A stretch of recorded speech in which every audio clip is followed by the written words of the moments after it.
Idol, share lang ko sa inyo mga idol, kaya na-invite man ta ni Lolo Mitch sa content monetization, naglong pod ko i-share gamay no. Ug sa diya pag-invite ni Lolo Mitch ato is nalipay gid ta gamay kay mo ba gid na atong gipangandoy no na ma-invite ana kay dana ra pud ta maka earnings. Kita na naningkamot diri sa Facebook nga mahimot ang content creator sa atong pag-create og mga video na uban na grabe na natong buhat bisan wa na nagkadimaos, so, grabe gyud pa no, pero ang importante na wala ta nag-undang no. Kaya ako gali sa una mga idol na for this wala ko naka-upload kay nang anak daw ko Paris. Then mo lagi to balik sa una mga idol kay akong dashboard na pula tanan. Then akong mga views na balik zero mo to na wala lagi kung kaning pag content na to isa ka adlaw dili nimo ni siya ma-maintain, dili ka active, luoy kay ka kay mo buwa gid diretso imong dashboard.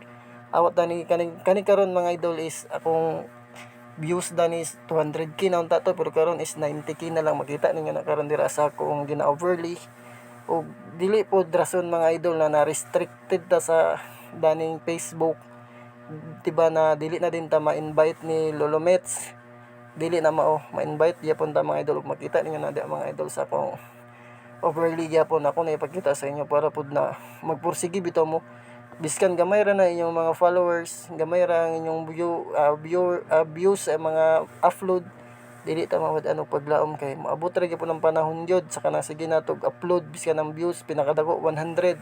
Istoka ko ninyo mga idol, diba, kung pinakadako dira isus 500 ra gyud ang mga idol.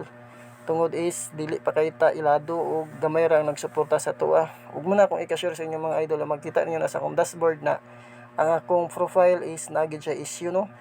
Sa daghan gid na issue, pero na-invite gyapon ta ni content monetization. So tungod is wala nag-base si Meta sa kana bitong naka-issue sa imong profile, kay nagabase siya sa kanang active ka permi, kana bitong makita niya na sali kag post, sali kag buhat og content, bisan imong content pangit.